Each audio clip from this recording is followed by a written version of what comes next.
Cek akhir tahun kemarin ekspor kita untuk besi baja, artinya besi baja ini dari nikel menghasilkan 20,8 miliar US dollar, 300 triliun. Dubes Uni Eropa marah sebut kebijakan Jokowi merugikan negaranya. Padahal kita tidak hanya memiliki nikel, kita memiliki tembaga, kita memiliki boksit, kita memiliki timah, kita memiliki emas. Semuanya ada.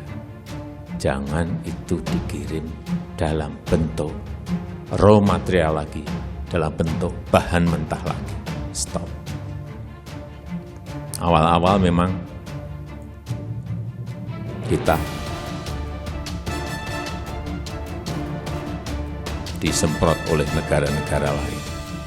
Gak apa-apa kalau hanya disemprot. Stadium dibawa ke WTO, nggak apa-apa kita dibawa ke WTO. Kita punya argumentasi juga.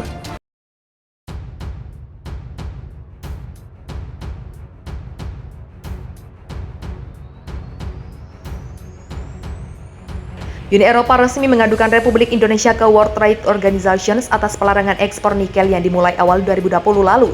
Aturan itu dianggap Uni Eropa merugikan perusahaan-perusahaan mereka. Uni Eropa telah meluncurkan aduan ke WTO untuk menghapus langkah-langkah yang tidak konsisten dengan WTO dan merugikan perusahaan-perusahaan di Uni Eropa. Ujar Dubes Uni Eropa untuk Indonesia Vincent Viket. Larangan ekspor biji nikel yang dilakukan Indonesia bertujuan untuk hilirisasi industri. Sebelumnya, Kepala Badan Koordinasi Penanaman Modal Bahlil Lahadalia menyebut, Indonesia rugi karena ekspor nikel sehingga ekspor dihentikan agar bisa diolah lebih dahulu agar keuntungan bertambah. Dubes Vincent Viket mengatakan Uni Eropa mendukung langkah memajukan industri tersebut di dalam negeri, tetapi mereka meminta agar hal itu dilakukan sesuai aturan main WTO. Memajukan rantai nilai produksi baja adalah tujuan yang patut dipuji, tapi hal ini harus dicapai dengan langkah-langkah yang sesuai dengan aturan WTO, ujar Piket.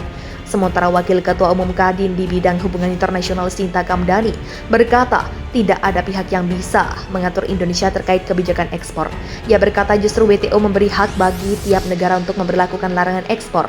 Salah satunya adalah Amerika Serikat yang melakukan pemutusan impor besi dan baja dari Cina karena menyangkut kepentingan nasional Uni Eropa.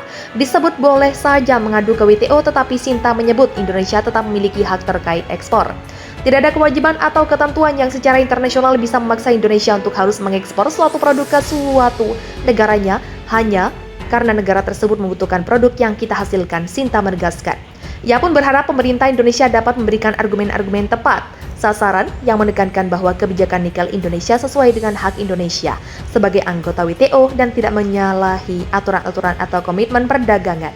Komisaris Perdagangan Uni Eropa Cecilia Malmström berkata tindakan Indonesia tidaklah adil.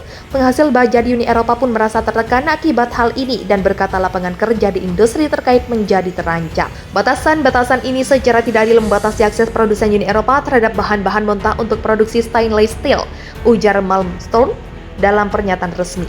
Sementara itu, kantor perwakilan tetap RI untuk WTO di Jenewa turut mengafirmasi gugatan, menambahkan bahwa langkah itu merupakan alur awal yang dilakukan UE untuk berkonsultasi perihal keluhannya dengan Indonesia di bawah payung mekanisme penyelesaian sengketa dengan WTO.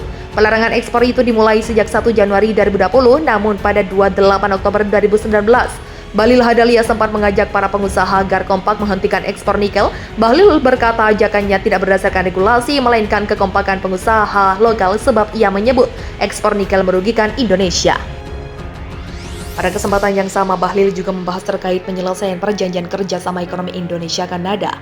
Indonesia-Kanada Comprehensive Economic Partnership Agreement Indonesia-Kanada (CEPA). Kepada Mary, Bahlil berjanji akan melakukan koordinasi lebih lanjut dan mendukung penyelesaian Indonesia-Kanada (CEPA). Mari menyambut baik usulan tersebut. Menurutnya, kedua negara telah memiliki visi yang sejalan terkait optimalisasi sumber daya alam secara berkelanjutan yang juga memberikan benefit secara ekonomi.